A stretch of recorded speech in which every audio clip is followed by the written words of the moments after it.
Yeah, it gets up and moves. Hey everyone, it's Ben Hardy here, and in today's we're going to be going over the all-new Jeep Gladiator Mojave. Before we get into this video though, a huge shout out and thank you to the Large Miller Jeep Chrysler here in Provo, Utah for giving me some time with this Mojave. I'm going to include a link to their inventory in the description down below so you can check out what they have currently. If you have any questions or need any help, just ask for Ryan. And then on a side note, if you want to save time and money the next time you purchase a car, link to my car buying guide in the description down below. Let's get into it.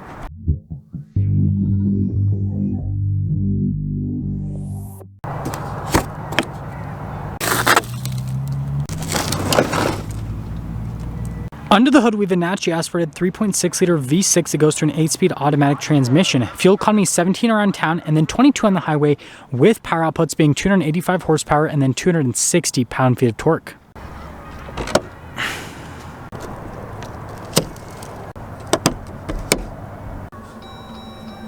Now, before we go to the front end, I do want to mention, if you want to see more videos just like this, then I recommend you subscribe because I post content every single day.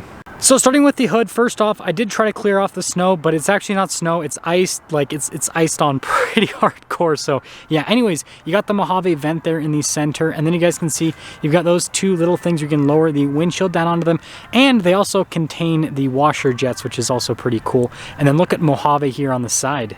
And then coming down below, you guys can see you've got the halogen lights here. Notice the orange tow hooks, and then you can see the fog lights in the bumper, and then we do have that bash plate there at the bottom. And putting it all together, even with the ice on the hood, it looks pretty cool. Coming around the side here, our tire and wheel setup is 285/70/17 in the front and over in the rear as well. And then you guys can see the wheel design with the silver on the top, and then notice how it's like matte there in the center. Pretty cool look. Now, this being a Gladiator, it still does utilize a solid front axle, but we've got these upgraded Fox shocks that are part of the Mojave package. They're supposed to be more calibrated for high-speed off-roading compared to the shocks you get on the Rubicon.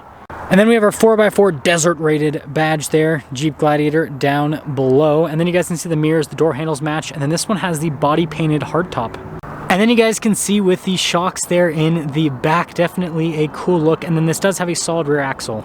And then taking a look at the full side profile here, you guys can see with the rock rail there at the bottom, then the body painted fender flares and everything, it all just comes together. It looks great. So here's our key fob here. You guys can see we've got the unlock function, the lock function, remote start, and then the Jeep logo there on the back, and flip out just like that. Slow lowering tailgate, there we go. And anyways, 1,033 pounds of payload capacity. And you guys can see we've got LED lights here in the bed as well. And this color is so bright, but anyways, ooh, easy. So we've got the base taillights with this Mojave, and then you guys can see, again, with the tow hooks, then look at the Jeep logo there in the center, and you've got the receiver hitch there at the bottom. Putting it all together, even though it's been, what, 3 years since the release of the Gladiator? Actually 4, almost. Anyways, it still looks really cool to this day. Now, popping inside, you guys can see you got nice padding with the orange stitching that goes across on the door panel, and then you got some storage space with that net. And then taking a look at the seats, you guys can see darker stitching in the headrest, but then the orange stitching continues down below on the seat, and then this does have the leather seats.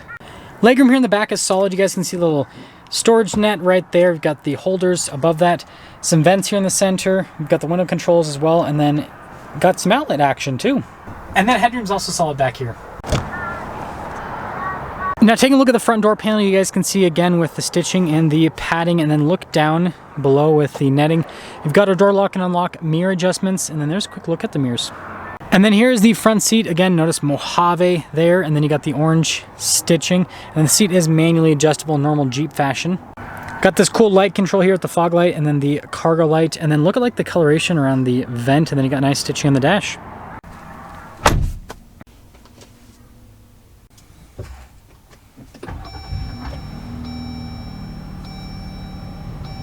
So here is our steering wheel. We've got really nice leather trim here at the top and at the bottom. Notice perforated here on the side, and then you have the contrasted stitching there in the center. Radio controls in the back. We've got our cruise control here in the front, controls for the center stack, and then our voice command and phone controls as well. And there's actually a better view of the steering wheel. Anyways, turn signal stock, windshield wiper stock. Now here's our gauge cluster, mostly analog. Notice we have that screen there that lets us know where we're at from a driveline perspective, and then we can scroll through some different menus, see different bits of info on the vehicle. You know, pretty standard stuff. Now you do have a back camera with trajectory lines that turn with the steering wheel, and then you also have a zoom function as well. As for the rest of the infotainment system, we have a dual zone climate system that's integrated, and then you got heated seats and a heated steering wheel, which I'm definitely using. You guys can see 27 degrees. It's kind of a little bit cold. But anyways, you got the off-road pages, which is basically like the performance pages from Dodge, but it's off-roady for Jeep, if that makes sense. But you guys can see response time for the screen's great. I love the shortcut bar, and it's easy to use. So we have our analog controls for the radio, the climate system. Notice like the heated seats, heated steering wheel setup. You got your off-road cruise control as well. Auto stop start if you want to turn that off, then stability control on top of that. And then just down below, we got our window controls, and then that is for your charging. And then you got another 12 volt too. Now, being a Mojave, you've got a rear locker, and that's it. You don't have a front locker, and you don't have a sway bar disconnect like the Rubicon. And then you have your Off-Road Plus, which is like an off-road mode. And then we have our two shifters. This one is just your automatic transmission shifter. And then this one's for the drive line select. So we do have four-wheel high auto, also four-wheel high part-time, neutral, and then four-wheel low. Nice leather here on the parking brake. Got some more cup holder action. And look at the center console. Pretty solid. Got a USB inside. Definitely like the look of the dash in the Mojave. Like, look at the finish there. That looks pretty cool. And then you got normal Jeep glove box. Up top, we've got these little latches here for the top. So for this, you can just use the latches to take everything off. For the back portion, you do have to use tools. Now, there's quite a bit of glare, so it's hard to see the window sticker, but base MSRP now is $50,250, and this one has quite a few options added to it, which brings the total MSRP to $65,095. 5-year, 60,000 mile on the powertrain, 3-year, 36,000 mile on the basic. Let's see how it drives.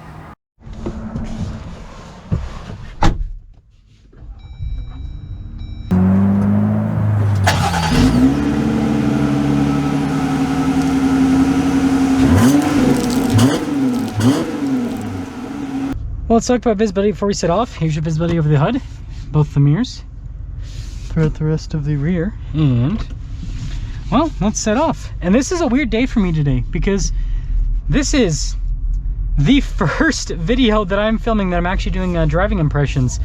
That's so strange for me. I know that doesn't matter for you guys, but it's just a weird feeling for me. But anyways, wow, that Grand Cherokee is hauling. First off, seat comfort's actually really good. I really do prefer the leather seats in the Wrangler and in the Gladiator. Like, you know, the cloth seats are okay, but these leather seats so much more comfortable. And then, you know, getting the heated seat function also really worth it. Love the feeling of the steering wheel. And in normal Jeep fashion, you do have some vagueness with the steering, but you know, it's not horrible actually. Definitely better than my Rubicon. I have the Rubicon 392, and that thing has the most vague steering on the planet. But you kind of get used to it. It is light though, which helps out. So like, even though it is super vague, it's light. So like when you do have to turn it more, it's not like you're having to super muscle it or anything like that. Let me know if you guys want me to review that Willys. It's a Gladiator Willys with the EcoDiesel. And it's super bright like this. But with this Mojave, the big benefit you get with this is you do get better compression with these shocks compared to a Rubicon. Now, it's not like a night and day difference, but there is a difference. But the one downside about this better compression is there's only so much of it that you can use, because this still has a solid front axle. And so if you have huge compression on the front end, you're gonna just have that transfer across the solid front axle, and it's still gonna, you know, it's gonna be a harsh hit. And ultimately, ride quality is still like a Jeep. So it's not like rough by any means, but it's rougher than most other modern vehicles. Yeah, steering's actually pretty good on this, to be honest. Which, that's the other thing that's weird about this Mojave package. Like, this is supposed to be like, again, a high-speed off-roader, but like, it doesn't have the most direct steering on the planet. And this is something that I experienced with my my Wrangler 392. Like, it's kind of scary to go fast because of like the lack of feedback and everything in the steering.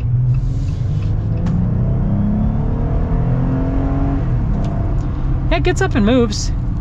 That's the other thing about this Gladiator Mojave, is they don't offer this with a more premium powertrain, which I think would really help out. Because again, this is supposed to be like a desert runner, right? That's what Jeep's marketing this as. But it's got less than 300 horsepower. I think that, you know, 5.7 Hemi, or even the 6.4 Hemi that's in the Wrangler 392 would definitely be great in this Gladiator, because then it would kind of make it feel more like the package that they're trying to make. But obviously that would make the price go up astronomically. I mean, I think they could do the 5.7 Hemi at a relatively affordable price. It would just be the 6.4 Hemi that would make things go pretty crazy. Man, people are driving fast here. Whoa, calm down. So I guess to fully sum things up here, I love how this looks. I like the idea of this package. I like the idea of a high-speed Jeep, but if I were an engineer at Jeep, and I'm probably going to get crucified for saying this, but if I were an engineer at Jeep, this is what I would have done with the Mojave package. Get rid of the solid front axle, because again, you're marketing this as a high-speed off-roader. This is no longer a rock crawler, so articulation isn't as important anymore. So independent front suspension, solid rear axle, and then at least throw the 5.7 Hemi in this, because the 5.7 Hemi in a mid-size pickup truck, that would be so fast and so cool. But I mean, at this point, with where, you know, the market's going with EVs and everything, it might just be a complete missed opportunity where it might not just be able to happen anymore. But let me know what you guys think about the Mojave. Let me know what you would do with this, like how you would make it. I still think it's a cool package overall. And I think that for those of you that, you know that you're not going to do the rock crawling stuff, and you might, you know, do some higher speed stuff, but you still want a Jeep, I mean, this is still a great vehicle. I know it might make it sound like I'm being negative about it. I still really like this package. I just think that, you know, they went a little bit too hard with the marketing versus, you know, what we get. That's all. That'll sum things up with our video on this Mojave. Again, a huge shout out and thank you to the Larry Chmiller Jeep Cresta here in Provo, Utah for giving me some time with this Mojave. Check out the inventory in the description down below. Ask for Ryan if you have any questions. I'll see you.